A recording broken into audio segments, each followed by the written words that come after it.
Since Caitlin Clark's exit from the playoffs, it's becoming clear that the Wnba has a serious problem on its hands. The Caitlin Clark effect is undeniable. Week after week, she's been smashing viewership records. It's like every time she steps on the court, millions of eyes are glued to their screens, waiting to see what she'll do next. And why? Because she's a game changer. Her explosive style has completely transformed women's basketball. But now, with her team out of the Wnba playoffs, the cracks are starting to show. By the time you finish this video, you'll understand just how much Caitlin Clark means to this league. After her incredible college run, the Wall Street Journal crowned her the GOAT of TV ratings, stating her impact on viewership tops any modern athlete. Caitlin's presence doesn't just elevate her own game, it lifts everyone around her. Look no further than the buzz surrounding the Las Vegas Aces for proof of that. The buzz around Caitlin Clark is so strong that even the champions had to up their game, literally. They moved their July 2nd matchup against Clark's Indiana Fever from their usual home court to a bigger 18,000-seat venue. The Los Angeles Sparks had initially planned to play their first 5 home games at Long Beach State, but with renovations going on, they decided to move 3 games, including their May 24th showdown with the Fever, back to the arena they share with the Lakers. Why the change? Simple. Clark draws massive crowds. Take this for example. One of her recent games pulled in 15,591 fans, a staggering 105% increase over the usual 7,645 attendees. Compare that to Angel Reese, who drew 10,000 fans. Clark is on another level. And if you're wondering what's driving this hype, well, she's got a rumored $28 million Nike contract in her pocket. Not to mention the 2023 National Championship game between Iowa and LSU, where Clark's long-range shooting drew 9.9 million viewers, shattering records for women's college basketball. Even celebs like LeBron James and Travis Scott were watching, with a total of 12 million tuning in. On March 3rd, 2024, Caitlin Clark did it again, this time in a game that became one of the most watched in college basketball history, men's or women's. Her showdown against Ohio State, where she passed Pete Maravich to claim the NCAA Division I all-time scoring record, pulled in a staggering 3.39 million viewers. That made it the most watched women's regular season game on any network since 1999.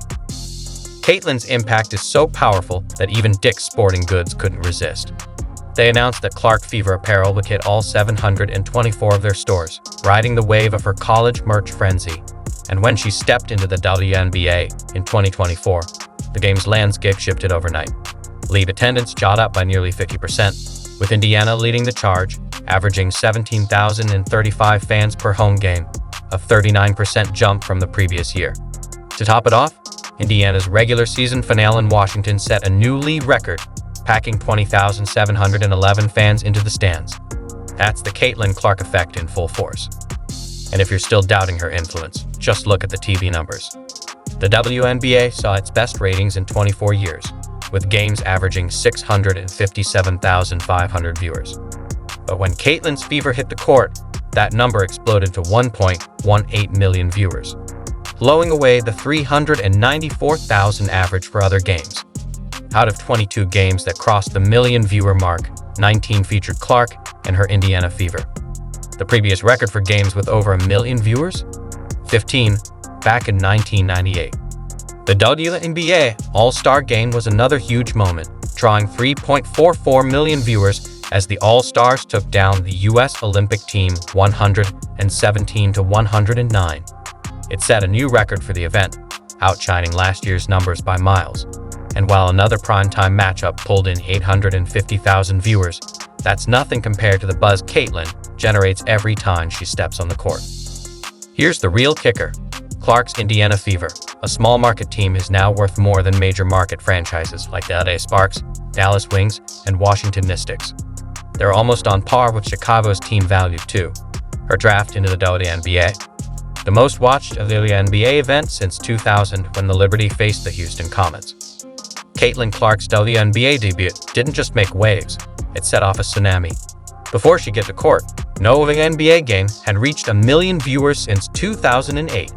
But when Clark suited up for the Indiana Fever, everything changed. Scoring 20 points, she had 2.1 million fans glued to their screens across ESPN2, ESPN Plus, and Disney Plus, smashing viewership records. It became the most watched WNBA game on any ESPN platform ever, and it didn't stop there. The Fever Sun Showdown peaked at 2.3 million viewers. The real headline, though, came when Clark went head-to-head with her first big rival, Angel Reese. Their Indiana Fever versus Chicago Sky game on June 23rd became an instant classic.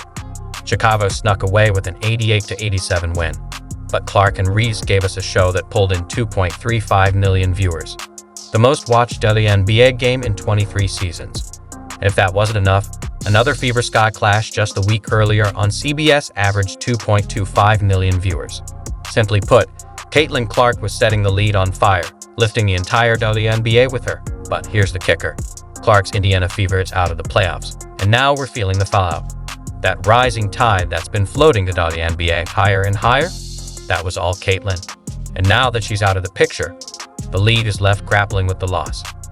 The first weekend of the WNBA playoffs without Caitlin Clark was a real eye-opener. In her playoff debut against the Connecticut Sun on September 22nd, Caitlin made waves by drawing an incredible 1.84 million viewers, even while competing with NFL Sunday. She followed that up with another jaw-dropping audience of 2.54 million for her second game. But in a twist of fate for the league, Caitlin and her Fever lost both matchups, leading to their untimely exit from the playoffs. Now, the race for the WNBA title is down to the New York Liberty, the defending champion Las Vegas Aces, the Sun, and the Minnesota Lynx. Sure, stars like Aja Wilson and Sabrina Ionescu are still in the mix, but let's face it, no one can replicate the magic of Caitlin Clark. Take the much-anticipated showdown between the Aces and Liberty, a rematch of last year's electrifying WNBA Finals. That game managed to pull in 929,000 viewers, which is a hopping 50% less than Caitlin's Game 1 against the Sun. Still, it was a solid turnout for any WNBA playoff game without Clark, outpacing last year's Finals viewership between those two teams. Meanwhile, the Sunlings Game 1 struggled even more, attracting a mere 650,000 viewers. It's clear, Caitlin's star power is unmatched, and her absence is being felt across the league. Both of those playoff games struggled to keep up with Caitlin Clark's incredible regular season viewership.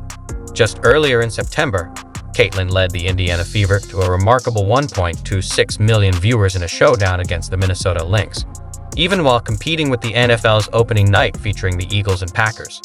And her final regular season game against the Washington Mystics on September 19th didn't just draw eyes.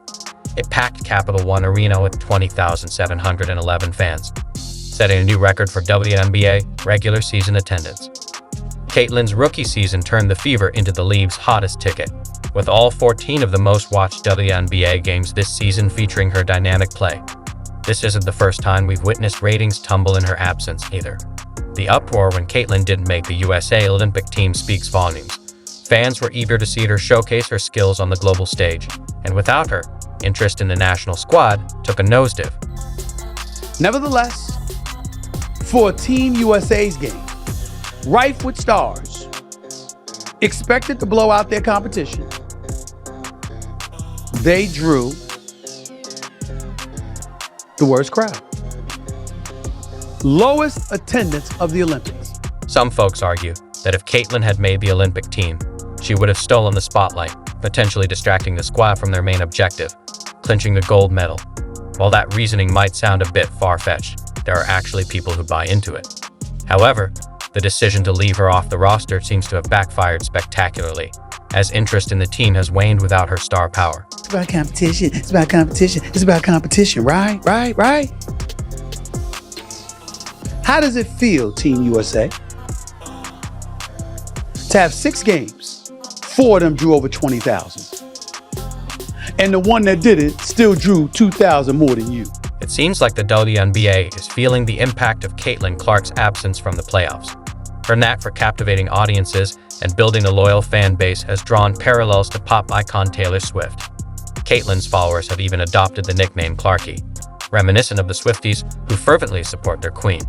Just like Swifties, Caitlin's fans come out in full force to cheer her on. On top of that, Caitlin is breaking records in the endorsement game, recently landing an impressive $28 million, 8-year contract that includes her very own signature shoe. This deal stands as the richest sponsorship for a female basketball player to date. We've seen how big endorsements can transform how teams operate, where they play, and the overall buzz around the sport. However, for the WNBA to truly thrive in the long run, they need to nurture a wider array of stars. Look at the NBA. Superstars like LeBron James, Steph Curry, and Kevin Durant dominate alongside a slew of rising talent.